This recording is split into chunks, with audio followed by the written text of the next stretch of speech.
Hello दोस्तों, तो कैसे हैं आप सब। Welcome to my channel success junction, एक कदम सफलता की ओर। और हम लेकर के आ गए हैं आपके लिए current affair with static GK. जी हाँ, इसमें हम आपको करंट अफेयर के साथ ही साथ में स्टैटिक जीके से बनने वाले प्रश्न भी साथ ही साथ में ही कराएंगे आपको। और इसका लेवल क्या है ये तो आपको पता चल ही गया होगा।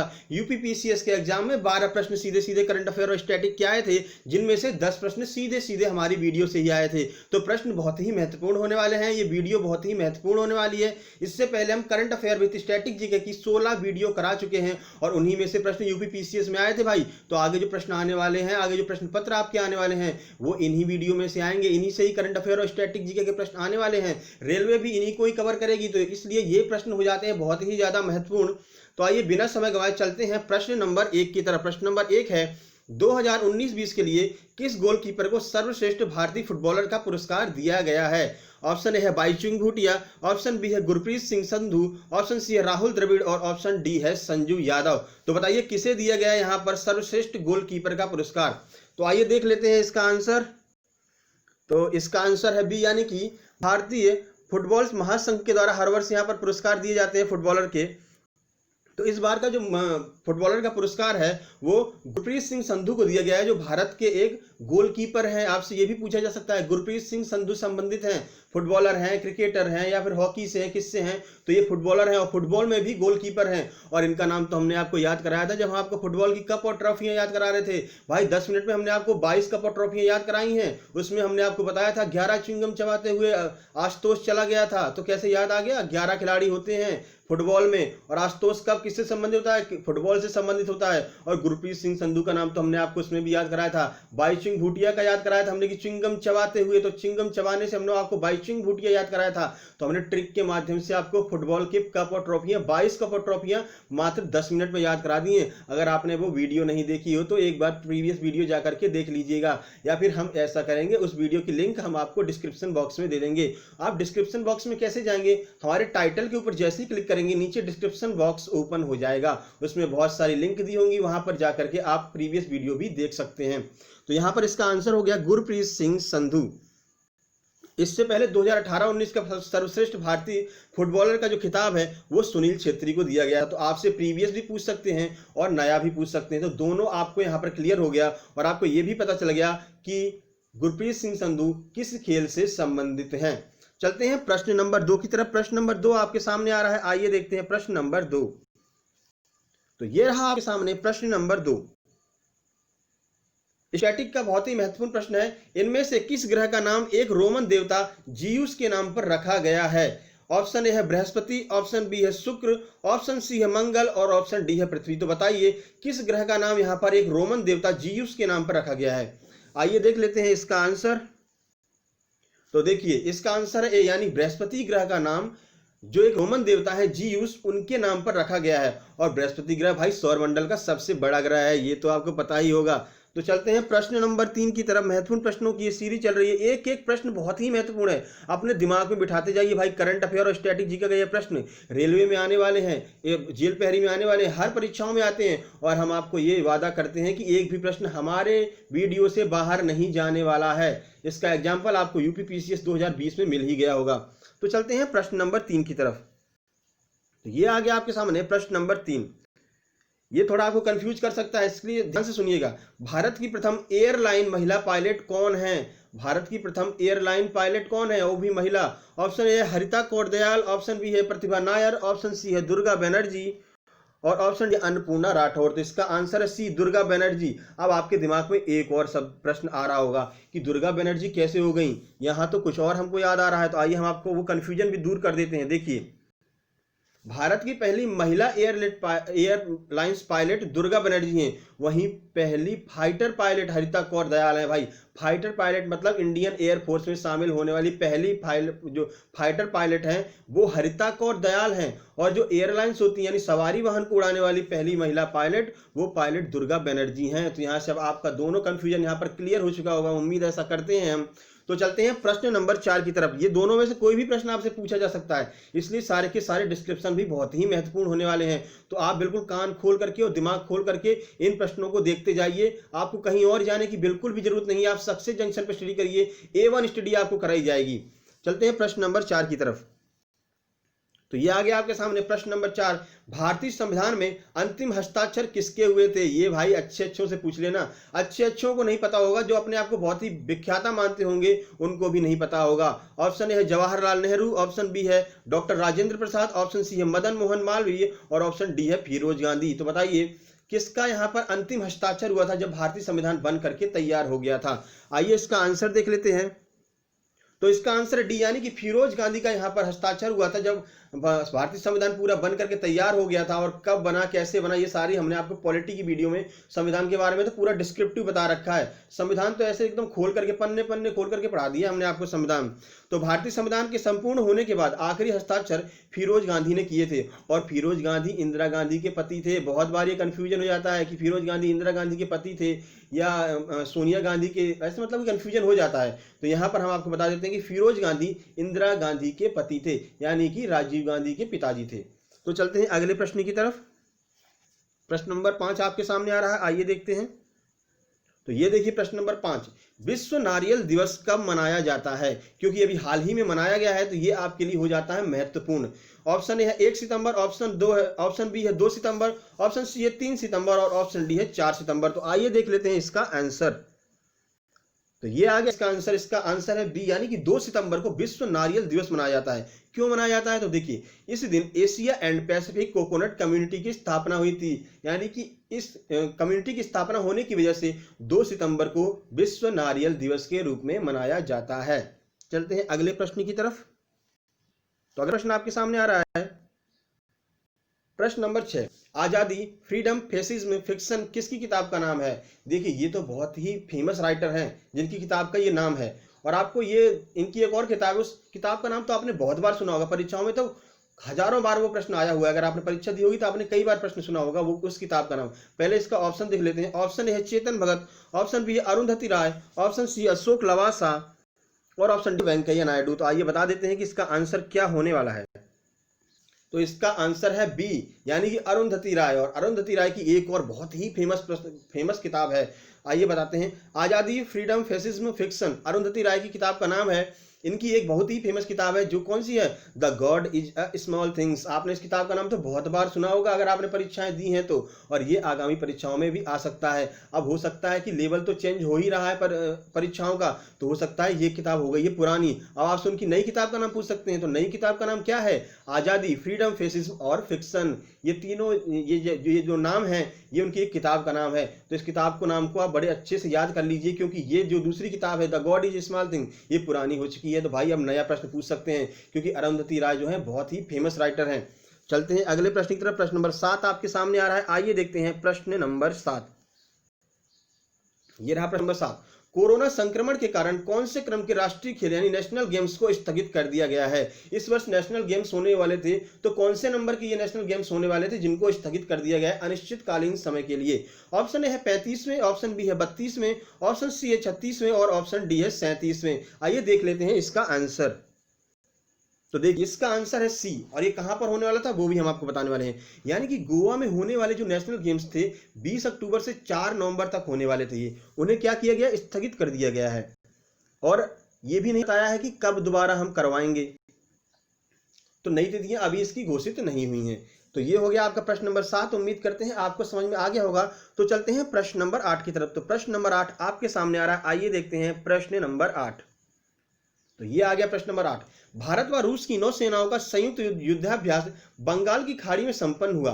इस युद्धाभ्यास का नाम बताइए। यानी कि युद्धाभ्यास तो आपसे बहुत बार पूछे ही जाते हैं परीक्षाओं में। अगर आपको आपने एग्जाम दिए हैं तो आपको ये बात पता भी होगी। एमपीएसआई तो एक प्रश्न जरूर ही इसमें से लेता है। तो युद्धाभ्यास का नाम पूछा है जो कि भारत और रूस के मध्य में होता है। ऑप्शन ए है नसीम अल बहर, ऑप्शन बी है संप्रति, ऑप्शन सी है सूर्य किरण और ऑप्शन डी है इंद्र। तो आइए देखते हैं इसका आंसर। इसका आंसर डी यानी कि इंद्र नाम का जो युद्धाभ्यास है वो होता है यहाँ पर भारत और रूस के मध्य। और सूर्य किरण भी भारत और नेपाल के मध्य में होता है। तो चलते हैं अगले प्रश्न की तरफ। पहले आपको ये जानकारी दे दें पूरी। भारत व रूस का संयुक्त नौसेना अभ्यास इंद्र बंगाल की खाड़ी में 4 से 5 सितंबर 2020 को संपन्न हुआ। कोरोना की वजह से यह 11वां संस्करण केवल समुद्र में ही स्पर्श रहित संपन्न किया गया। इसका पिछला संस्करण विशाखापट्टनम में दिसंबर 2018 में आयोजित हुआ था। तो देखिए आपसे ये भी पूछ सकते हैं कि नया कहाँ पर आयोजित हुआ, तो नया गोवा में आयोजित हुआ। इससे प्रीवियस वाला कहाँ पर आयोजित हुआ था, तो प्रीवियस वाला विशाखापट्टनम में आयोजित हुआ था। अभी कब हुआ, 2019-20 में। इससे पहले वाला 2018 में हुआ था। तो ये सारे प्रश्न आपके एक ही प्रश्न से क्लियर हो जाते हैं। यही हमारा उद्देश्य या यही हमारा ध्येय है कि इस प्रश्न से संबंधित और भी कोई भी प्रश्न अगर आ रहा है तो वो भी आपको आ जाना चाहिए, आपके दिमाग में बैठ जाना चाहिए। भाई एक भी प्रश्न आपका गलत नहीं होने देंगे। तो चलते हैं अगले प्रश्न की तरफ। प्रश्न नंबर 9 आपके सामने आ रहा है। आइए देखते हैं प्रश्न नंबर 9। ये देखिए, चंदेरी शहर मध्य प्रदेश के किन दो भूभागों के बीच में पड़ता है, यानी किन दो भूभागों की सीमा बनाता है चंदेरी शहर। और चंदेरी की स्पेशलिटी क्या है, क्या आप बता सकते हैं? अगर बता सकते हैं तो कमेंट बॉक्स में लिख दीजिए, बाकी हम तो बताने ही वाले हैं भाई। ऑप्शन ए है रीवा पन्ना, ऑप्शन बी है बुंदेलखंड मालवा, ऑप्शन सी है सतना और रीवा, और ऑप्शन डी है इनमें से कोई नहीं। स्टैटिक का प्रश्न है, आपसे मध्य प्रदेश के एग्जाम्स में पूछा जा सकता है और मध्य प्रदेश की बहुत जल्दी सारी वैकेंसी आने वाली हैं, ये तो आपको पता ही होगा। आइए देख लेते हैं इसका आंसर। तो इसका आंसर है बी, यानी कि बुंदेलखंड और मालवा के बीच में यहां पर पड़ता है चंदेरी शहर। तो आइए उसका इतिहास जानते हैं। तो चंदेरी शहर बुंदेलखंड और मालवा की सीमाओं के मध्य प्रदेश के अशोकनगर जिले में स्थित है। यह जिला भी आपको याद रखना है। यह 11वीं शताब्दी से 18वीं शताब्दी तक की ऐतिहासिक स्थलों से भरा पड़ा है। मध्य प्रदेश में चंदेरी की साड़ियों को जीआई टैग भी दिया गया है। तो चंदेरी की क्या फेमस है, साड़ियां फेमस है भाई। तो आपका यही प्रश्न है जिसको आपको कमेंट बॉक्स में आंसर देना है, और ये प्रश्न का हम पोल भी क्रिएट कर देंगे अपने टेलीग्राम चैनल पर, और टेलीग्राम चैनल की लिंक जो है हम आपको डिस्क्रिप्शन बॉक्स में दे देंगे। और अगर फिर भी आप वहां से नहीं पहुंच सकते हैं तो टेलीग्राम पर जाकर के बस सर्च कर दीजिए सक्सेस जंक्शन, तो आपको हमारा चैनल वहां पर मिल जाएगा। उसको ज्वाइन कर लीजिए, वहां पर आपको पीडीएफ मिलती है, वहां पर आपका पोल क्रिएट कर दिया जाता है, तो वहां पर आप आंसर दे सकते हैं। सारी पुरानी वीडियो भी वहां पर मिल जाएंगी आपको। तो एक बार टेलीग्राम चैनल जरूर ज्वाइन कीजिएगा। तो चलते हैं अगले प्रश्न की तरफ। अगला प्रश्न आपके सामने आ रहा है, आइए देखते हैं। तो ये रहा आपका प्रश्न नंबर 10। राजस्थान के किस एक शहर को भटनेर के नाम से भी जाना जाता है? बहुत फेमस प्रश्न है भाई। ये प्रश्न आपसे पूछा जाएगा क्योंकि भटनेर जो है वो अभी न्यूज में बना हुआ है। ऑप्शन ए है जयपुर, ऑप्शन बी है हनुमानगढ़, ऑप्शन सी है अजमेर, और ऑप्शन डी है इनमें से कोई नहीं। तो बताइए किस एक शहर को भटनेर के नाम से भी जाना जाता है? आइए देख लेते हैं इसका आंसर। तो इसका आंसर है बी, जी हाँ, हनुमानगढ़ को यहाँ पर भटनेर के नाम से जाना जाता है। हनुमानगढ़ एक ऐतिहासिक स्थल है, या घग्गर नदी के किनारे स्थित है। हनुमानगढ़ को मूल रूप से भटनेर के नाम से जाना जाता है, और ये कहाँ पर है, घग्गर नदी के किनारे स्थित है। तो आपसे पूछा जा सकता है घग्गर नदी के किनारे कौन सा यहाँ पर शहर स्थित है जिसे भटनेर भी कहते हैं? तो भाई वो हनुमानगढ़ शहर है। तो चलते हैं अगले प्रश्न की तरफ। तो ये देखिए, भारत के लिए बड़े ही गर्व की बात है, दुनिया का सबसे धनी मंदिर कौन सा माना जाता है? ऑप्शन ए है शिरडी साई मंदिर, ऑप्शन बी है पद्मनाभ स्वामी मंदिर, ऑप्शन सी है तिरुपति बालाजी मंदिर, और आइए ऑप्शन डी और इसका आंसर भी देख लेते हैं।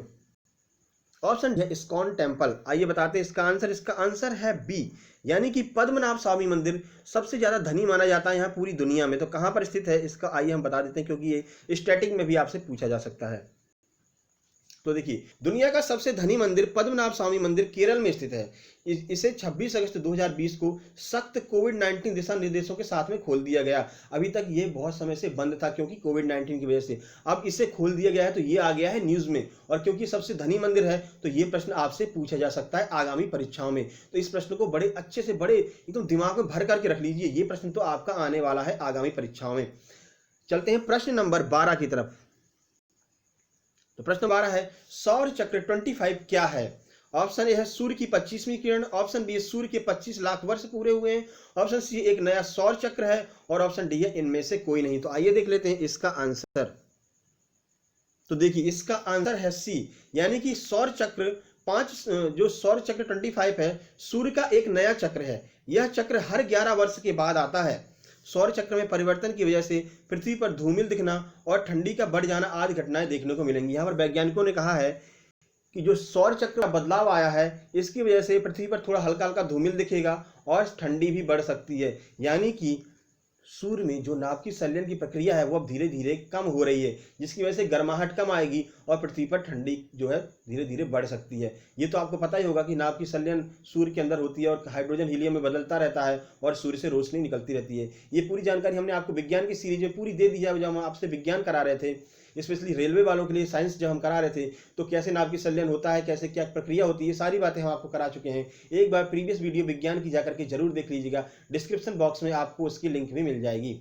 चलते हैं प्रश्न नंबर 13 की तरफ।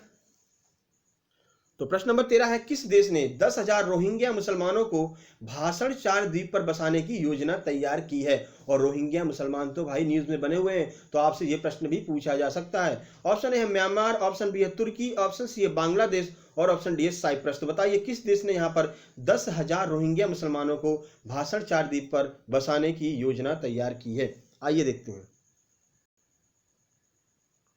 इसका आंसर है सी, यानी कि म्यांमार से लाखों की संख्या में पलायन कर चुके रोहिंग्या मुसलमानों को बांग्लादेश ने भी शरण देना चालू कर दिया है।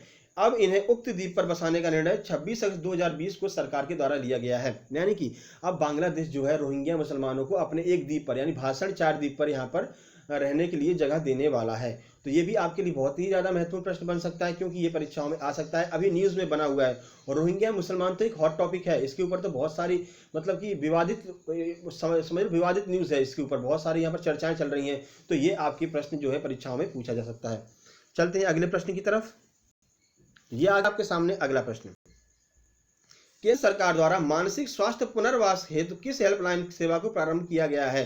तो देखिए इस समय क्या है, बहुत ज्यादा प्रेशर चल रहा है, लोगों को इतनी सारी परेशानी हो गई, दूसरी बात लॉकडाउन हुआ है, तो बहुत से लोगों को मानसिक परेशानियों का सामना करना पड़ा है, जिसकी वजह से कुछ लोग एकदम पागल होने की कगार पर पहुंच गए हैं। तो यहाँ पर क्या है, केंद्र सरकार ने एक मानसिक स्वास्थ्य पुनर्वास हेतु हेल्पलाइन सेवा को प्रारंभ किया। यानी अगर किसी को लगता है कि मेरा दिमाग खराब हो रहा है या मुझे ऐसा लग रहा है कि अब मैं पागल हो जाऊंगा, तो इस नंबर डायल करके इनको बुलाएंगे, ये आपके घर पर आएंगे, आपको लेकर के जाएंगे, फिर वहां पर बाकी की प्रक्रिया होगी, आपको समझाया जाएगा कि कोई बात नहीं, हम ऐसी ऐसी योजनाएं तैयार कर रहे हैं। आप जो भी बिजनेसमैन लोग सबसे ज़्यादा इसमें परेशान हुए हैं, ठीक है, कोचिंग्स बंद हैं, स्टूडेंट पढ़ नहीं पा रहे हैं, घर पर पढ़ना पड़ रहा है, मतलब डाउट क्लियर नहीं हो पा रहे, तो सबको मतलब मानसिक रूप से बहुत परेशान है लोग, तो उनके लिए ये योजना प्रारंभ की गई है। ऑप्शन ए है किरण, ऑप्शन बी है मदद, ऑप्शन सी है विश्वास और ऑप्शन डी है जीवन। तो इसका आंसर है ए, यानी कि जो हेल्पलाइन है, हेल्पलाइन सेवा है, उसका नाम है किरण। और ये आपसे पूछा जा सकता है, करंट अफेयर का ये प्रश्न है भाई, ये तो आपसे पूछा ही पूछा जाएगा। तो आइए पूरी जानकारी ले लेते हैं इस प्रश्न के बारे में। देखिए केंद्र सरकार द्वारा चालू की गई हेल्पलाइन सेवा 180059900019 में मानसिक रोगों के समाधान को बढ़ावा दिया जाएगा। यानी कि जो मानसिक रोगों से लोग ग्रस्त हो रहे हैं उसका समाधान किया जाएगा और लोगों को समझाया जाएगा, सारी सुविधाएं वहां पर दी जाएंगी। तो ये प्रश्न बहुत ही महत्वपूर्ण है, इस प्रश्न को जरूर याद कर लीजिएगा। चलते हैं प्रश्न नंबर 15 की तरफ। बहुत ही महत्वपूर्ण प्रश्न है प्रश्न नंबर 15 भी, करंट अफेयर का ये प्रश्न है भाई, और स्टैटिक भी इसमें आपकी क्लियर हो जाएगी। तो देखिए आगरा के मुगल म्यूजियम का नाम बदल करके किस महापुरुष के नाम पर रख दिया गया है? ये वही प्रश्न है जिसको हमने थंबनेल में लिया है, और ये तो बहुत ही अच्छा प्रश्न है, क्योंकि समझ चुके होंगे लोग कि ये प्रश्न क्यों अच्छा है। भाई नाम बहुत ज़्यादा चेंज किए जा रहे हैं और ये आपसे प्रश्न पूछा ही पूछा जाएगा, स्पेशली यूपीएसआई के एग्जाम में तो पूछा ही जाने वाला है। यूपीएसआई हो, यूपी लेखपाल हो, इन सारे परीक्षाओं में आपसे पूछा ही पूछा जाने वाला है। साथ ही साथ में स्टैटिक का प्रश्न भी ये बनने वाला है कि मुगल म्यूजियम कहाँ पर स्थित है जिसका नाम परिवर्तित कर दिया गया है। ऐसे प्रश्न जरूर आते हैं। तो देखिए ऑप्शन ए है शिवाजी महाराज, ऑप्शन बी है महाराणा प्रताप, ऑप्शन सी है नाना साहेब और ऑप्शन डी है विवेकानंद। तो बताइए किसके नाम पर यहाँ पर रख दिया गया है आगरा के मुगल म्यूजियम का नाम? तो आइए देख लेते हैं इसका आंसर। तो ये रहा इसका आंसर, इसका आंसर है ए, यानी कि उत्तर प्रदेश की योगी सरकार द्वारा आगरा स्थित मुगल म्यूजियम का नामकरण छत्रपति शिवाजी के नाम पर यहाँ पर कर दिया गया है। जी हाँ, तो लगभग योगी जी तो बिल्कुल खड़े हैं, बिल्कुल बैठे हैं, मतलब आ जाओ भाई, नाम तो बदल दिया जाएगा। इलाहाबाद का नाम बदल दिया, प्रयागराज कर दिया, ठीक है। अयोध्या का नाम, अयोध्या तो था ही, कोई दिक्कत ही नहीं है। फैजाबाद का नाम बदल करके अयोध्या शहर कर दिया। तो ऐसी सारी बहुत सारी यहाँ पर चीज़ों को परिवर्तित किया गया है। तो ये जो नाम परिवर्तित किए जा रहे हैं ये आपके लिए बहुत ही महत्वपूर्ण बन सकते हैं।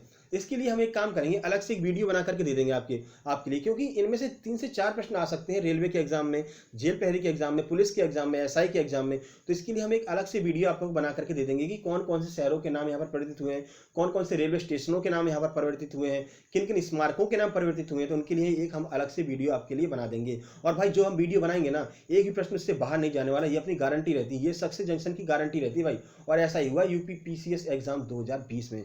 तो चलते हैं प्रश्न नंबर 16 की तरफ। ये आगे आपके सामने प्रश्न नंबर 16, पीएम मोदी द्वारा 18 सितंबर 2020 के लिए हाल ही में कोसी रेल महासेतु का उद्घाटन किया गया। ये कोसी रेल महासेतु कहां पर स्थित है? ऑप्शन ए है बिहार, ऑप्शन बी है झारखंड, ऑप्शन सी है ओडिशा और ऑप्शन डी है पश्चिम बंगाल। आइए देख लेते हैं इसका आंसर। इसका आंसर है ए, यानी कि बिहार में स्थित है कोसी रेल महासेतु। और एक प्रश्न और आपको बता दें, बहुत ही महत्वपूर्ण प्रश्न है, कोसी नदी जिसे बिहार का शोक भी कहा जाता है, तो ये भी बिहार में स्थित है। भाई अपना स्थान बहुत बदलती है, रात में यहाँ पर सो रही है, एकदम से सुबह मन हुआ यहाँ नहीं भाई दूसरी जगह चलते हैं, तो वहां से जग करके दूसरी जगह आ जाती है भाई, भयंकर बाढ़ लेकर के आती है। मतलब उसका मन है, अपनी मनमौजी है, कहीं भी घूमती रहती है, इधर से निकल रही है, मन हो गया यार इधर नहीं, यार ये हाईवे पड़ रहा है, इधर नहीं, इधर चलते हैं, इधर कच्ची सड़क से चलेंगे अपन, तो मतलब इधर मुड़ जाएगी, कोई सिस्टम ही नहीं है, पता ही नहीं है किधर से जाने वाली कहाँ जाने वाली है। तो कोसी नदी बहुत ही ज्यादा यहाँ पर खतरनाक होती है और बिहार का शोक कोसी नदी को कहा जाता है। ये प्रश्न आपको बहुत बार देखने को भी मिला होगा, तो ये हमने आपको बता दिया। इसका शिलान्यास किसने किया था ये भी हम आपको बता देते हैं, कोसी महासेतु का। इस सेतु का शिलान्यास पूर्व प्रधानमंत्री अटल बिहारी वाजपेयी के द्वारा किया गया था। देखिए शिलान्यास का मतलब क्या होता है कि यहाँ पर जब सेतु बनना स्टार्ट होता है तो उसका पत्थर जो रखा जाता है, पहला पत्थर, वो शिलान्यास कहलाता है। उद्घाटन क्या कहलाता है, जब वो प्रारंभ होने मतलब यूज करने के लिए प्रारंभ किया जाता है तो जो फीता काटा जाता है उसको उद्घाटन कहते हैं। तो उद्घाटन पीएम मोदी ने किया है और इसका शिलान्यास प्रधानमंत्री अटल बिहारी वाजपेयी के द्वारा किया गया था। तो ये प्रश्न बहुत ही महत्वपूर्ण है, ये प्रश्न आपकी परीक्षा में आगे देखने को मिल सकता है। तो चलते हैं प्रश्न नंबर 17 की तरफ। ये आ गया आपका प्रश्न नंबर 17। रूस से प्राप्त किए गए 5 राफेल लड़ाकू विमानों को भारतीय वायुसेना में आधिकारिक रूप से कब शामिल किया गया। ये प्रश्न आपसे पूछा जा सकता है क्योंकि राफेल को लेकर के तो बड़ी चर्चा चल रही है भाई, और चीन इसी के मारे चुपचाप शांति से बैठ गया भारत के पास जब से राफेल आ गया है। हाँ गर्दा उड़ा देंगे भाई, हाँ अगर आप आंख उड़ा के देखा तो। देखिए ऑप्शन है 9 सितंबर 2020, ऑप्शन बी है 6 सितंबर 2020, ऑप्शन सी है 10 सितंबर 2020 और ऑप्शन डी है 8 सितंबर 2020। तो आइए देख लेते हैं इसका आंसर, तो पूरी जानकारी हम आपको देंगे। आप इसका आंसर है सी, यानी कि 10 सितंबर 2020। तो देखिए फ्रांस की डसाल्ट कंपनी द्वारा निर्मित 5 राफेल विमान को भारत द्वारा 29 जुलाई 2020 को प्राप्त किया गया, ठीक है। और इसको शामिल कब किया गया, तो 10 सितंबर 2020 को यहाँ पर किस एयरबेस पर, अंबाला एयरबेस पर तैनात कर दिया गया है भाई। अब तो तैनात है, आ जाओ किसका हिम्मत है, आते ही उड़ा दिया जाएगा एकदम। अब ना हिल रहा कोई भी, अब कोई भी ना पाकिस्तान बोल रहा ना चीन बोल रहा, कोई नहीं बोल रहा, राफेल आ गया भारत के पास में, ठीक है। तो 26 राफेल विमान हमने खरीदे हैं जिनमें से 5 हमारे पास आ चुके हैं। तो चलते हैं अगले प्रश्न की तरफ। अगला प्रश्न आ गया है, देखिए। तो अगला प्रश्न है, भारत ने 23 सितंबर 2020 को स्वदेश में निर्मित परमाणु क्षमता वाली किस मिसाइल का सफल परीक्षण किया है। अरे इसमें तो आंसर की मुंह दिखाई हो गई भाई, चलो अब आ गया तो आ ही जाए। आंसर भी इतना परेशान बोल रहा है हमको, तो बस जल्दी लेकर के आओ। मतलब आप लोग इस तरह से पढ़ाई कर रहे हैं कि आंसर भी परेशान हो रहा है आपके सामने आने के लिए। ऑप्शन है अग्नि, ऑप्शन बी है त्रिशूल, ऑप्शन सी है पृथ्वी 1 और ऑप्शन डी है पृथ्वी 2। तो इसका आंसर दिख ही गया था, इसका आंसर है डी, यानी कि पृथ्वी 2 मिसाइल का यहाँ पर सफल परीक्षण किया है। तो आइए पूरी जानकारी आपको देते हैं कि किसने बनाई है पृथ्वी 2। तो देखिए भारत ने स्वदेश निर्मित परमाणु क्षमता वाली पृथ्वी 2 मिसाइल का सफल परीक्षण किया है। यह सतह से सतह पर 350 किलोमीटर की दूरी पर मार कर सकती है। इस मिसाइल को डीआरडीओ द्वारा निर्मित किया गया भाई, डीआरडीओ ने इस मिसाइल को बनाया है, तो स्वदेशी मिसाइल है भाई। चलते हैं अगले प्रश्न की तरफ। ये रहा आपका प्रश्न नंबर 19। ये भी बहुत महत्वपूर्ण प्रश्न है क्योंकि ये कोरोना से संबंधित है। निम्न में से किस देश के द्वारा अपने सभी नागरिकों को निःशुल्क कोरोना वायरस वैक्सीन देने की घोषणा की गई है। ऑप्शन ए है रूस, ऑप्शन बी है फ्रांस, ऑप्शन सी है भारत और ऑप्शन डी है अमेरिका। तो आइए देख लेते हैं इसका आंसर। इसका आंसर डी यानी अमेरिका। अमेरिका ने कोविड-19 टीके को लेकर के घोषणा की है कि सभी नागरिकों को निःशुल्क प्रदान किया जाएगा। और अमेरिका में नए चुनाव होने वाले हैं राष्ट्रपति के, और अपने ट्रंप चचा भी इस बार फिर उम्मीद में है भाई कि फिर से हम बन जाएंगे राष्ट्रपति। तो आइए उसका रिजल्ट तो हम बाद में ही देखेंगे कि ट्रंप चचा बन पाते हैं कि नहीं बन पाते हैं। चलते हैं अगले प्रश्न की तरफ। अगला प्रश्न आ गया आपके सामने, किस शहर को अभी हाल ही में यूनेस्को की सूची में शामिल किया गया है। ऑप्शन ए है जयपुर, ऑप्शन बी है ओरछा, ऑप्शन सी है जोधपुर, ऑप्शन डी है मुंबई। तो इसका आंसर भी देख लेते हैं। इसका आंसर है ए, यानी कि जयपुर को अभी हाल ही में शामिल किया गया है। तो आइए पूरी जानकारी ले लेते हैं। तो जयपुर को अभी हाल ही में यूनेस्को की विश्व विरासत सूची में शामिल किया गया है। वहीं ओरछा को टेंटेटिव लिस्ट में रखा गया है। तो टेंटेटिव लिस्ट का मतलब क्या है भाई, तो टेंटेटिव लिस्ट का मतलब है कि आगे हम ओरछा को शामिल कर सकते हैं। और ओरछा कहाँ पर स्थित है, तो ओरछा मध्य प्रदेश में स्थित है भाई। तो ओरछा से संबंधित प्रश्न आपसे पूछा जा सकता है। बेतवा नदी कहाँ पर बहती है, तो ओरछा से होकर के बेतवा नदी निकलती है। रामलला मंदिर कहाँ पर है, तो ओरछा में स्थित है रामलला मंदिर। ये सारे प्रश्न आपके लिए महत्वपूर्ण बन सकते हैं। आगामी परीक्षाओं में, मध्य प्रदेश की परीक्षा में ये आपसे जरूर पूछा जाएगा कि किस शहर को अभी हाल ही में टेंटेटिव लिस्ट में डाला गया है। तो ओरछा शहर को टेंटेटिव लिस्ट में यहाँ पर डाल दिया गया था।